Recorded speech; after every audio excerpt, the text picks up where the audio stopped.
Mais uma vez, amada igreja, bom dia. Feliz sábado para você. Estão felizes? Estão contentes de estar na casa do Senhor? Eu estou muito feliz de estar aqui nessa manhã de sábado. Claro que porque estar na igreja é sempre bom, mas também porque nós estamos voltando de um período de férias complementares e poder voltar a esse lugar, rever vocês é muito bom. Tem uma menininha aqui na igreja que todas as vezes que me vê pergunta: pastor, quantas ovelhas o senhor tem? E eu digo: são muitas. E outro dia ela olhou para mim e disse assim: pastor, qual é o som que a sua ovelhinha faz? Você acredita? Eu tive que imitar som de ovelha para ela. Mas essa relação assim, pastor, ovelha, é uma coisa muito gostosa. Porque a gente chega aqui e a primeira coisa que ouve é sentir sua falta. Estava com saudade.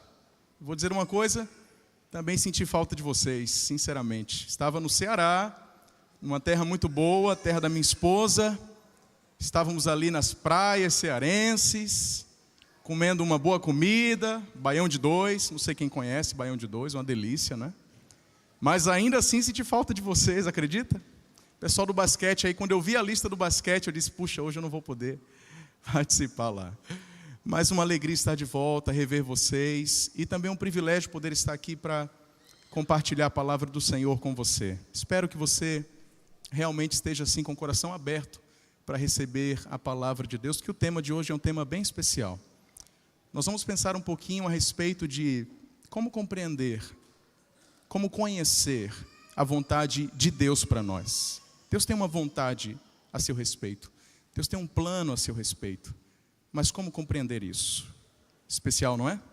Então, feche seus olhos, vamos fazer uma oração e já partir para a reflexão dessa manhã.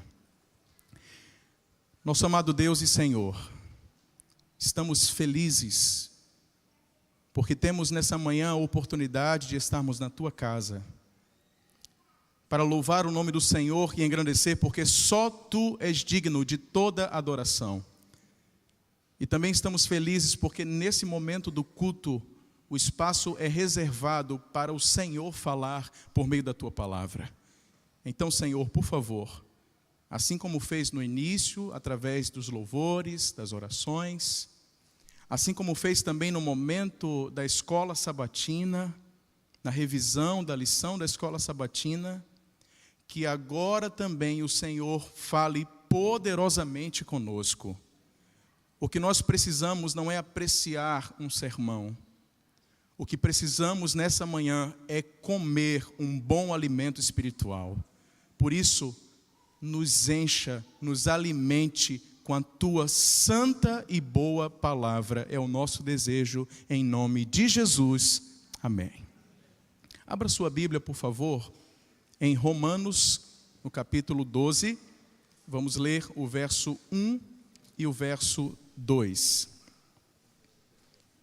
Romanos, esta carta muito importante do Novo Testamento, escrita pelo apóstolo Paulo, e um capítulo, diga-se de passagem, com conteúdo denso, teologicamente falando. Romanos 12, verso 1 e verso 2. Você encontrou aí?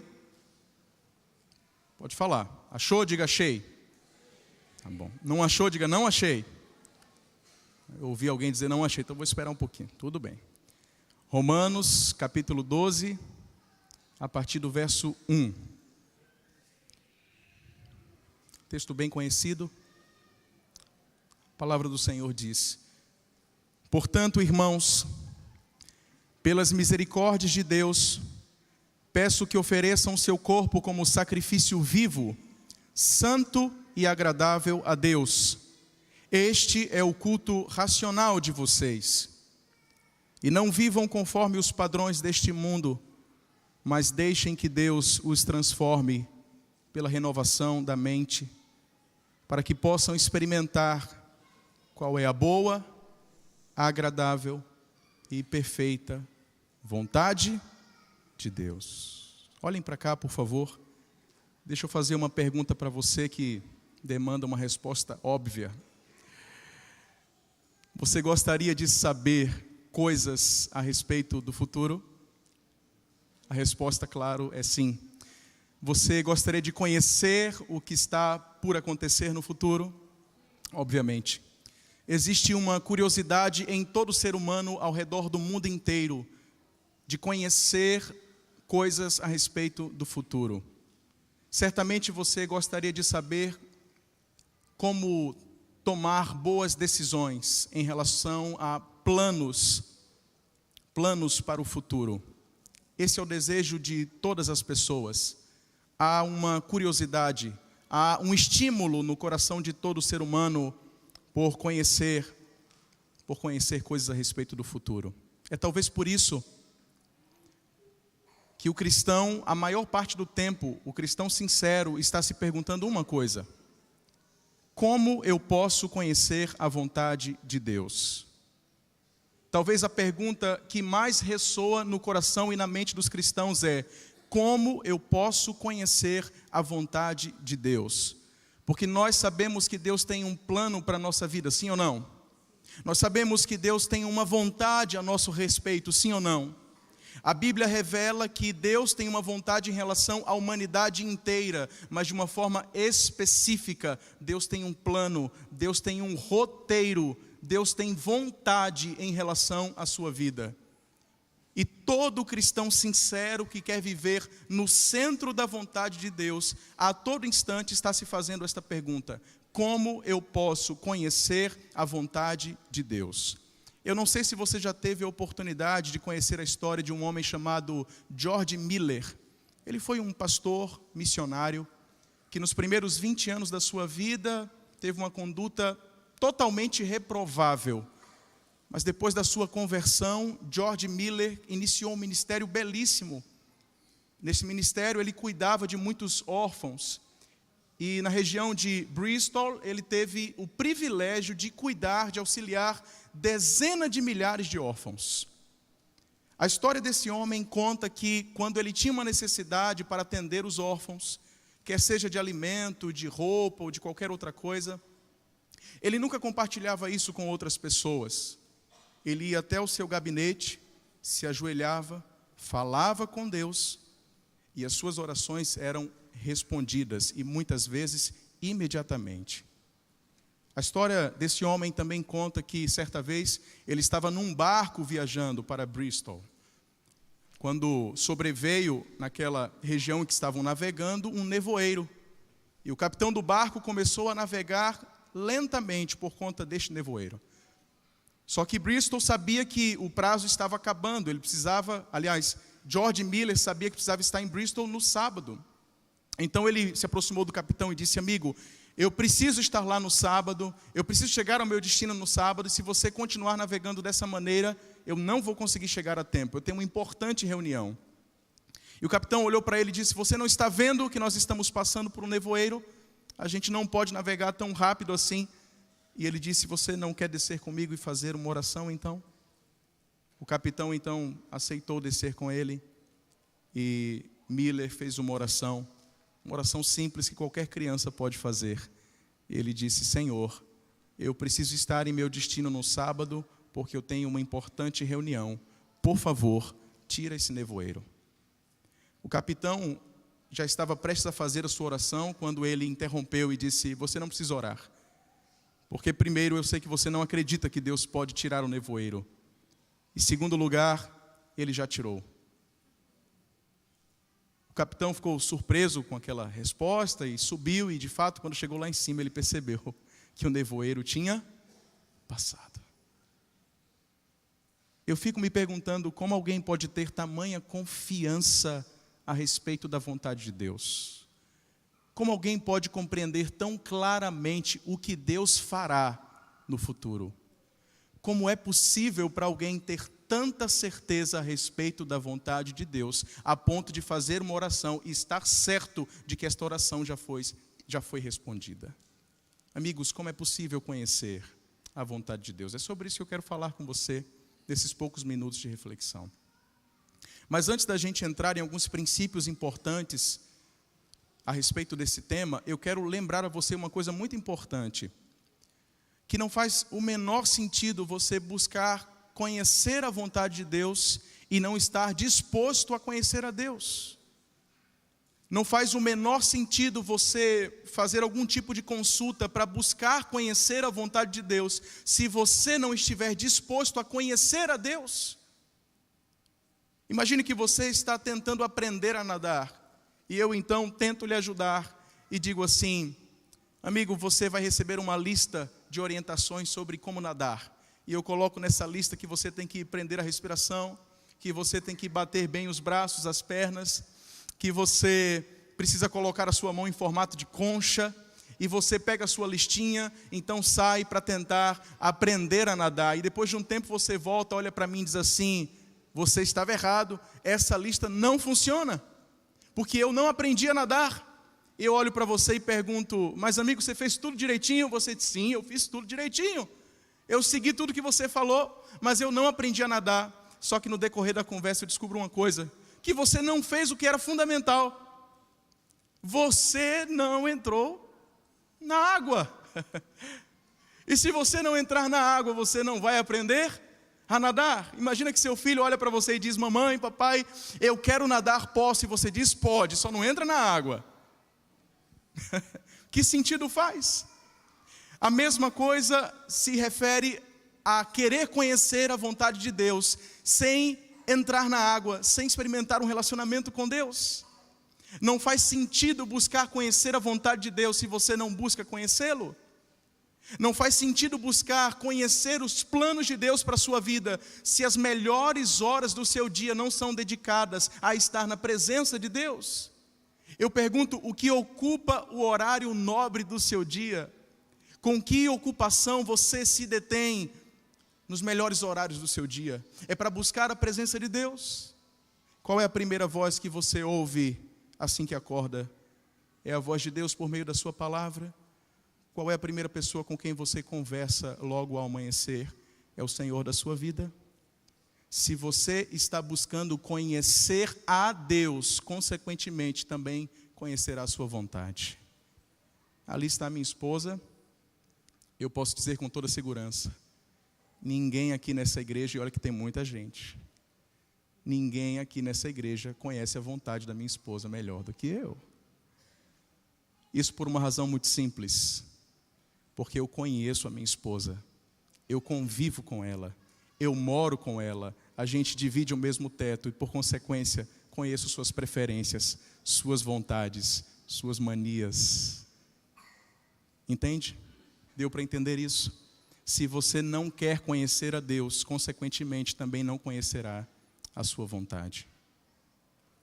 E um outro princípio muito importante que você precisa ter em mente é que alguém que quer conhecer a vontade de Deus não pode ter problemas com ser interrompido.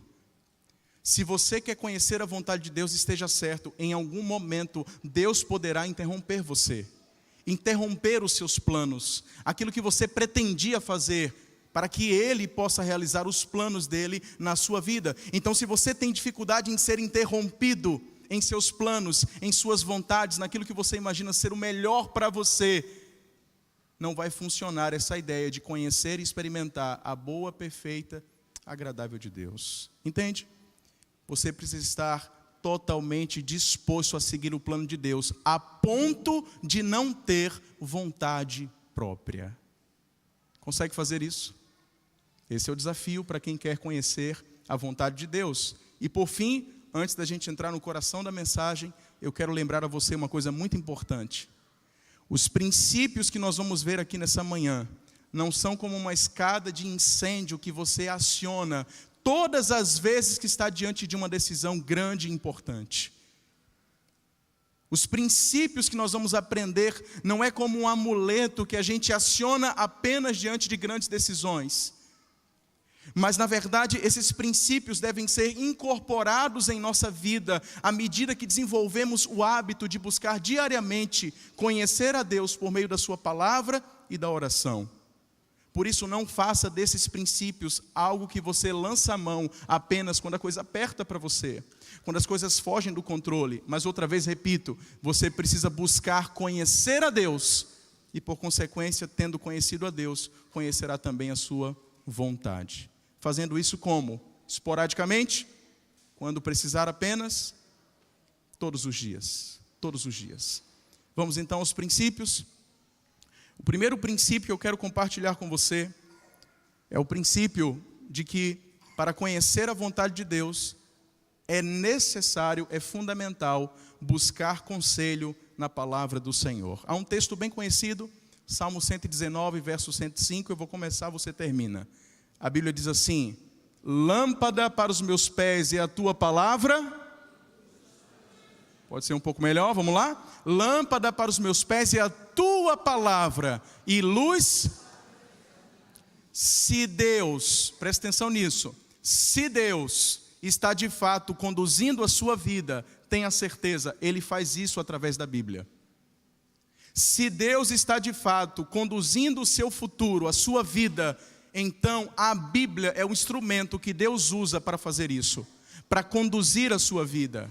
A Bíblia é o instrumento de Deus, a autorrevelação de Deus, através da qual nós podemos compreender qual a vontade de Deus para nós. Amigos, quantas vezes eu abri a minha Bíblia em busca de respostas e encontrei respostas precisas para aquilo que eu necessitava. Eu me lembro que eu estava numa noite decisiva em minha vida. Eu precisava decidir se faria o vestibular para teologia ou não. Então disse para minha mãe, em meus 17 anos, com muita autoridade: ninguém entra no quarto, vou passar a noite orando para decidir se eu vou fazer teologia ou não. Tranquei a porta do quarto, me ajoelhei, comecei a orar. E depois de um tempo abri a minha Bíblia. E para minha surpresa, abri em Josué, capítulo 1, verso 9, que diz: não te mandei eu, seja forte e corajoso. Não temas, não te espantes, não se apavore, porque o Senhor, seu Deus, é contigo por onde quer que andares. Amigos, naquele momento, quando eu abri a Bíblia nesse texto, eu pensei: Deus está falando comigo. Não restam dúvidas. Deus está dizendo: eu quero que você faça teologia, eu quero que você seja um pastor, não tem erro, pode ir, vai dar certo. E naquele momento meu coração encheu-se de alegria. Deixa eu perguntar uma coisa para você. Você já sentiu, ou qual foi a última vez que você sentiu o seu coração arder à medida em que lia as Escrituras Sagradas? Como aqueles homens que estavam na estrada para Emaús, ouvindo a voz do Mestre, cujos corações ardiam ao ouvi-lo. Qual foi a última vez que você sentiu o coração arder enquanto lia a palavra do Senhor? Amigos, Deus tem uma vontade clara em sua palavra. Deus tem uma vontade muito bem apresentada em sua palavra. Só que existe um detalhe muito importante. Nós normalmente nos aproximamos da Bíblia com duas intenções. A primeira forma de se apresentar ou de se aproximar da Bíblia é para buscar informação. Você tem uma dúvida, você tem um questionamento, então vai à Bíblia e procura uma informação. A Bíblia realmente é um livro que contém informações, sim ou não?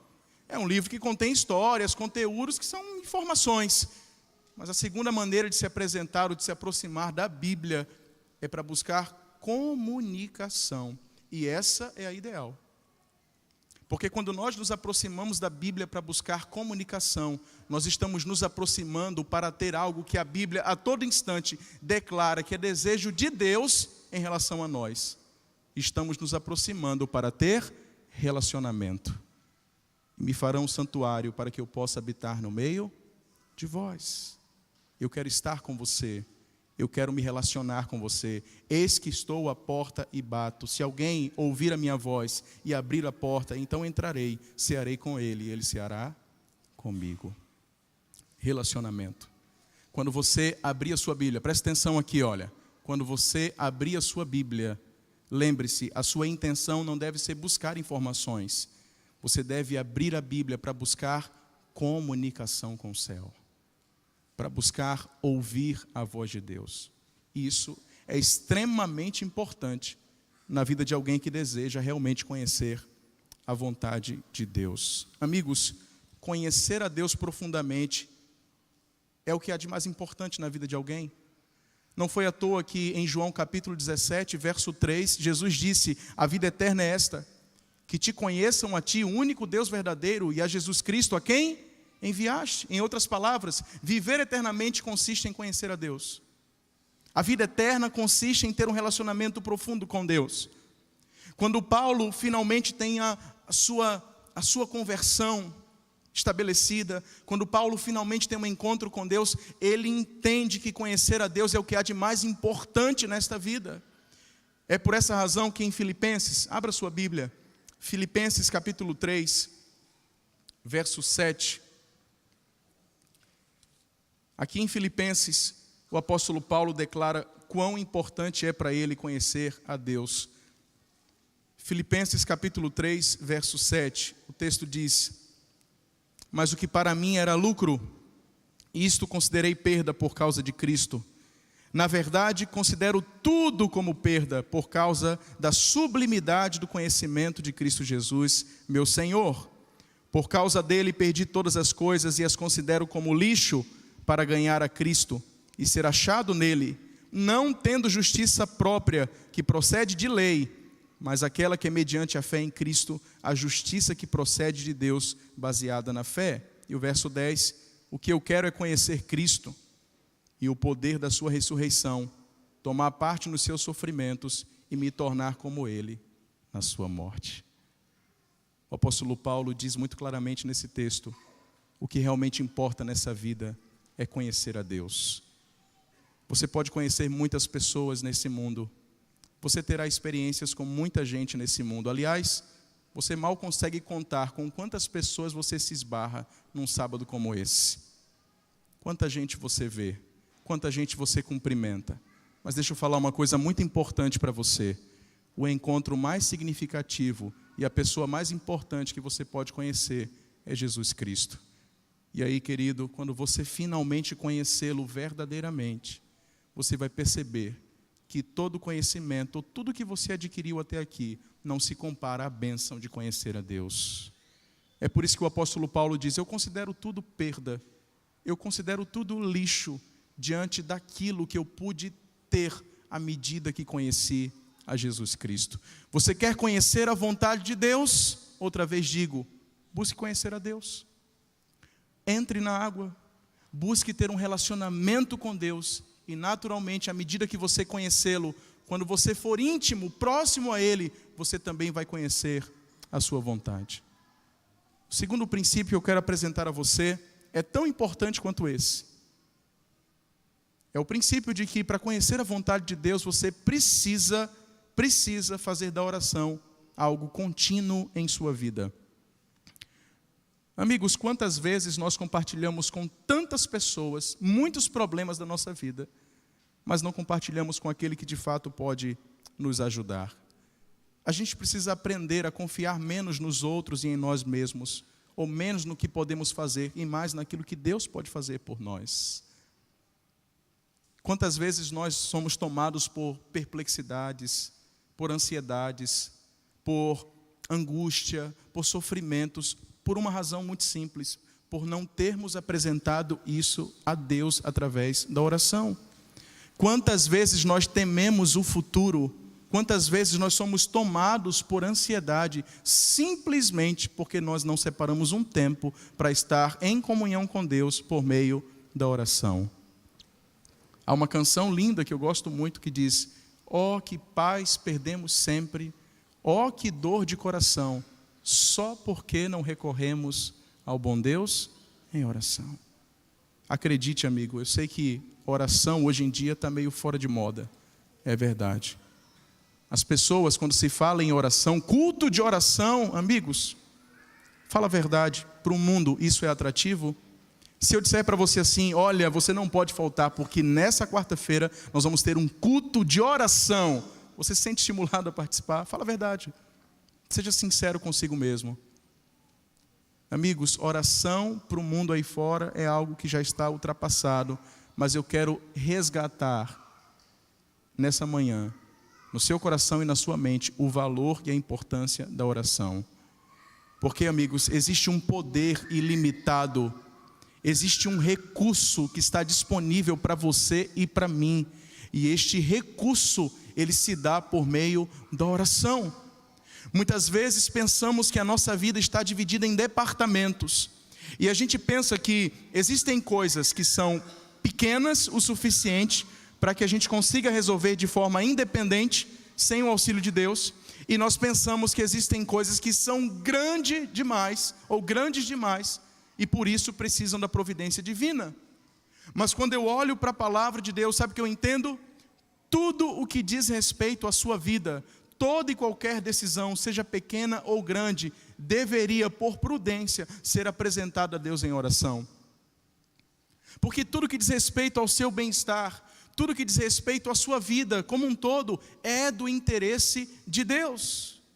Estava numa sexta-feira à noite, participando de um culto lá na Faculdade Adventista da Bahia, e já há um tempo solteiro, eu fechei meus olhos e fiz uma oração a Deus muito sincera.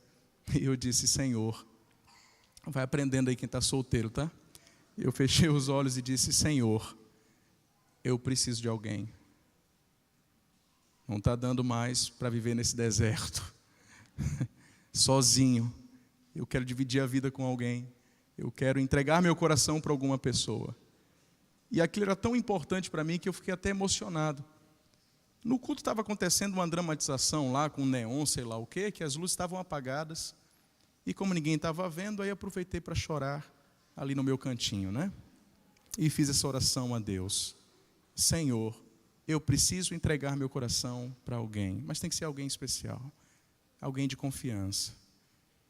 E amigos, eu ouvi em minha mente, meu coração, Deus dizendo: antes de entregar o seu coração a alguém, entregue primeiro a mim.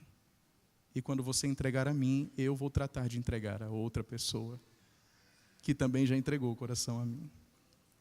E pouco tempo depois, adivinha quem eu conheci?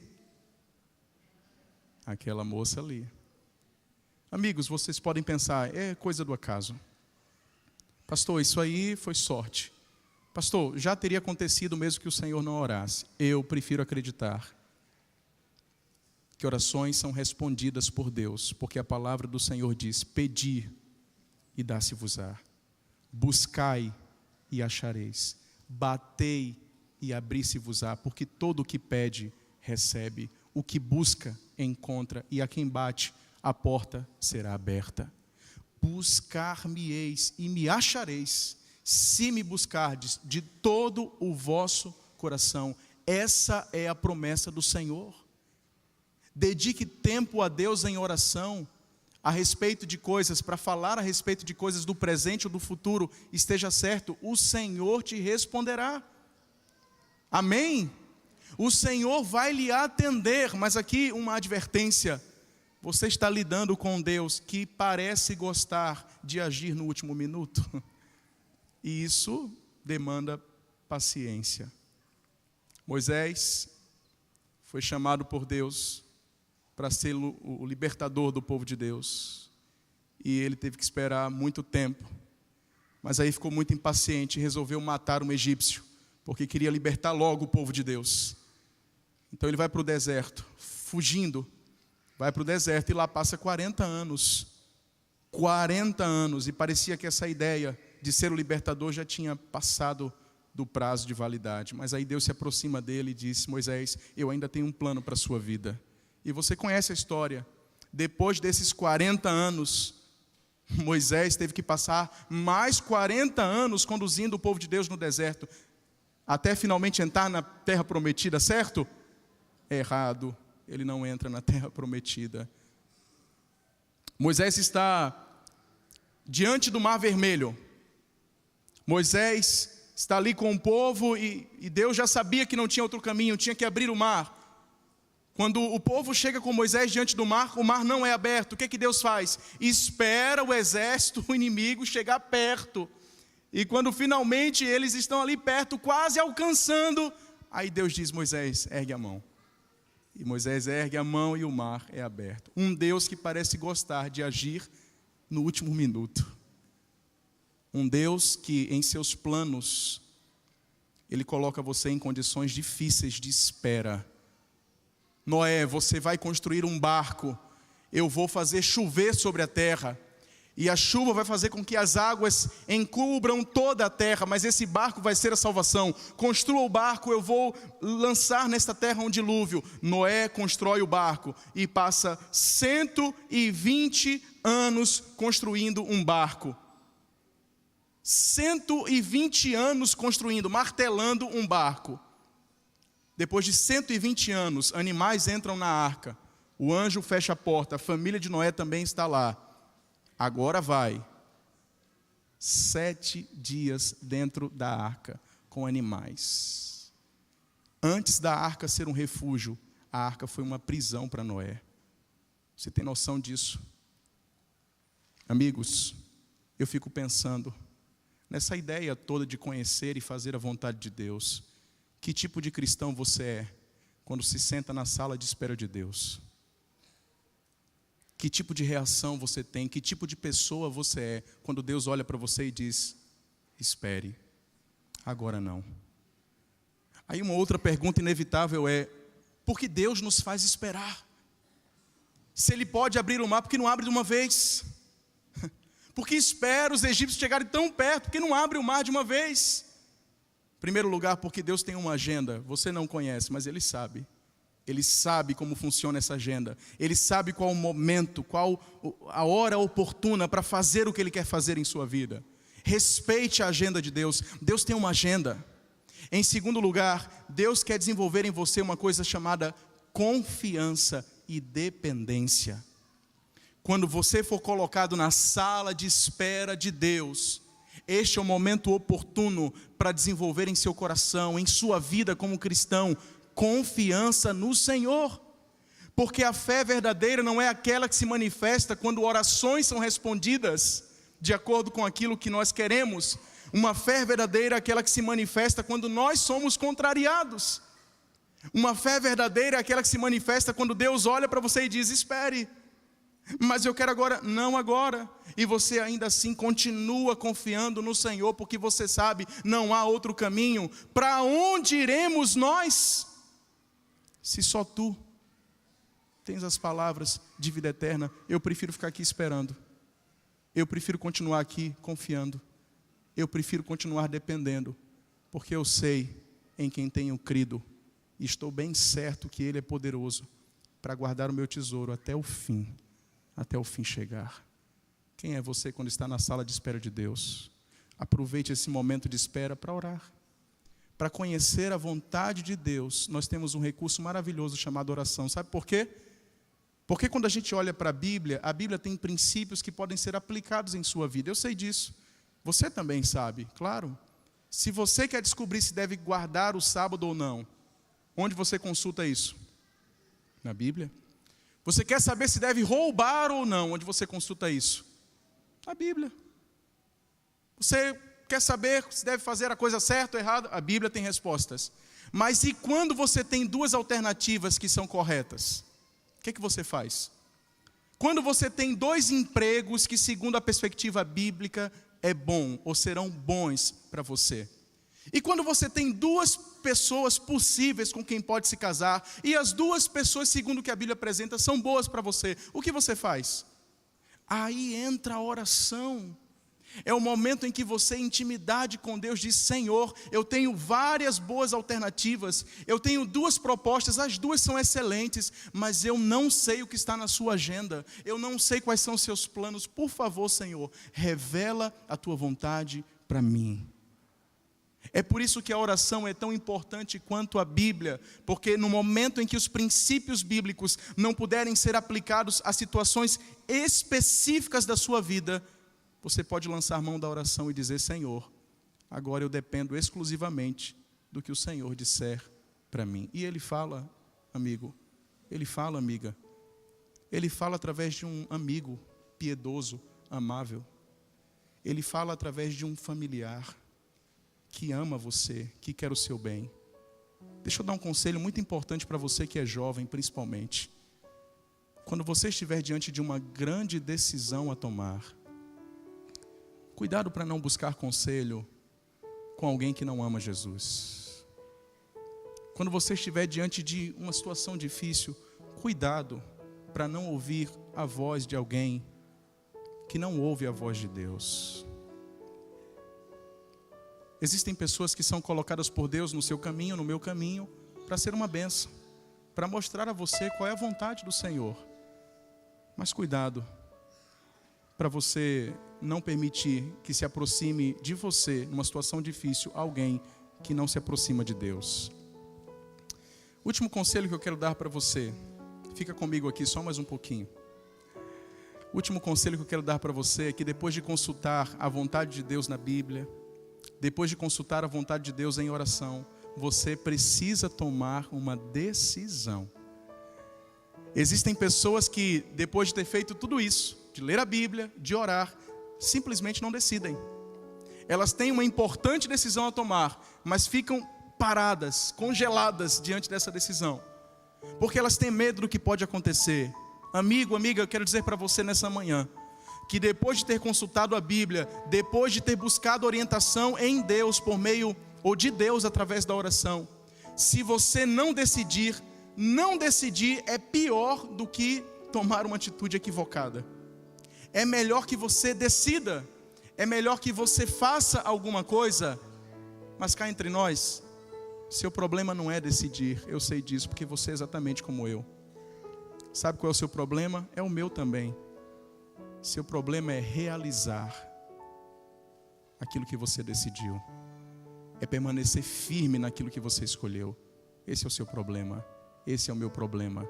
Essa é a tragédia do mundo. Sabe quem fala isso? O apóstolo Paulo.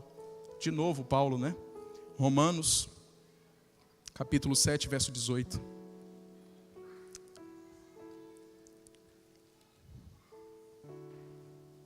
Porque eu sei que em mim, isto é, na minha carne, não habita bem nenhum, pois o querer o bem está em mim, mas não o realizá-lo. E o verso 19, vamos ler também, diz: porque não faço o bem que eu quero, mas o mal que eu não quero, esse eu faço. Está percebendo? O seu problema, o meu problema não é tomar uma decisão. A gente sabe fazer isso, a gente sabe escolher. O problema é que a gente não consegue realizar. A gente quer viver no centro da vontade de Deus, a gente quer viver assim. Eu sei que no seu coração existe uma chama de desejo por ser um bom cristão, melhor do que você é hoje. Eu sei que existe. Mas a sua dificuldade é a mesma que a minha. Você não consegue realizar este desejo, concretizar essa vontade. Mas se isso te conforta, eu quero dizer que esse é o problema da humanidade inteira. Porque em nós está a vontade. Mas a Bíblia deixa muito claro que o realizar não pertence a nós. É por essa razão que em Filipenses capítulo 2, verso 13, o apóstolo Paulo nos apresenta a solução para esse dilema. Você consultou a vontade de Deus na Bíblia, você também consultou esta mesma vontade por meio da oração, agora decidiu, só que precisa realizar. E agora? Você não consegue fazer isso sozinho. A resposta é, porque Deus efetua, ou é quem efetua em vocês, tanto o querer como o realizar, segundo a sua boa vontade. Deus é quem realiza em você, tanto a vontade, a decisão, quanto a realização, a concretização dessa vontade. Você diz amém? Ah, sim, mas aí agora que você disse amém, eu vou te lembrar de uma coisa. Dizer amém para uma afirmação como essa é dizer: Senhor, decide por mim. Você está disposto a isso? Olha aqui no fundo dos meus olhos, que não são azuis, nem castanhos também. Você está disposto a deixar Deus decidir por você? Você tem coragem para deixar Deus mudar sua rota? Você tem coragem de deixar Deus reprogramar os seus planos? Talvez isso inclua morrer num cárcere. Você está disposto a isso? Você quer esse evangelho? João Batista estava ali numa prisão quente, onde Herodes o colocou. E foi dali mesmo que ele morreu, naquele lugar. Você está disposto? Você está disposta? Amigos, Jesus estava com seus discípulos e sentiu-se cansado, disse: podem ir, eu vou parar um pouquinho para descansar. Esse era o plano de Jesus. Mas aí Deus Pai olha para ele e diz: você não vai descansar agora. vou mudar o plano. Você vai se encontrar com uma mulher samaritana, vai pregar para ela, e eu sei que você está com fome, eu sei que você está cansado, eu sei que você tem sede, mas você não vai comer agora, nem descansar e nem beber água. Você vai pregar para essa mulher. Sabe por quê? Porque eu tenho uma agenda, eu tenho um plano. Se você, outra vez digo, tem dificuldades em ser interrompido, vai ser muito difícil seguir a vontade do Senhor. Porque seguir a vontade de Deus implica em deixar que Ele mude os seus planos completamente. Eu preciso terminar porque nós vamos ter agora um momento muito especial de batismo. Mas eu quero terminar chamando a sua atenção para uma coisa muito importante. Você já entendeu, não é? Para compreender a vontade de Deus, precisa ler a Bíblia todos os dias. Para compreender a vontade de Deus, tem que orar. E por fim, tomar uma decisão. Amigos, havia um homem que sabia disso tanto ou mais do que você, chamado Nicodemos. Ele sabia bem disso. E Nicodemos um dia disse: eu preciso me encontrar com Jesus, eu preciso conversar com Ele, porque eu sei de muitas coisas, mas parece faltar algo no meu coração. Então Nicodemos foi de madrugada se encontrar com Jesus. E quando Nicodemos se encontra com Jesus, começa a rasgação de seda, né? Sei que é mestre em Israel, porque ninguém pode fazer essas coisas se não vier da parte de Deus. E aí Jesus olha para ele: Nicodemos, para com isso, eu conheço você. Nicodemos, sabe o que você é? Você é como um trem, Nicodemos. Sabe por quê? Porque você traçou um plano para a sua vida. Você traçou uma carreira, você já tem um trilho, você já sabe onde quer chegar, mas eu tenho uma proposta para você. Nesta madrugada, Nicodemos, que pode mudar a sua vida. Eu quero que você deixe de ser um trem para ser um barco à vela, Nicodemos. Sabe por quê, Nicodemos? O vento do Espírito sopra e ninguém sabe de onde ele vem e nem para onde vai, e ele sopra onde ele quer e para onde ele quer. Trem não é guiado pelo vento, barco à vela sim. A proposta que eu tenho para você é: quer ser um barco à vela? Quer ser conduzido pela minha vontade? Quer ser conduzido segundo os meus planos? Então tenha coragem de abrir mão da sua própria vontade, de não ter vontade própria, de aceitar que você, nessa relação comigo, é só um servo, e servo não decide para onde vai, nem o que vai fazer. Você acha assustadora a ideia de Deus decidir por você? Talvez você não tenha entendido o que significa ser um servo, porque o servo não decide para onde vai, nem o que vai fazer. Nesse mundo você até pode escolher a quem servir, só não pode escolher se será servo ou não, porque servo certamente você será, ou de Deus, ou da sua própria vontade, ou de Deus, ou do diabo, dos prazeres do mundo. Servo você é por natureza, mas a pergunta é: a quem você servirá? Ninguém pode servir a dois senhores, porque há de agradar a um e aborrecer o outro, ou há de aborrecer esse outro e agradar ao outro servo, ao outro senhor. Nessa manhã a decisão é muito simples que você tem que tomar. A decisão sobre quem você vai servir. Qual é a vontade que você quer que seja estabelecida em sua vida? Qual é o roteiro que você quer seguir nessa sua vida, neste filme chamado Vida, que não envolve segundo as oportunidades? É agora, tem que ser hoje. A gente vai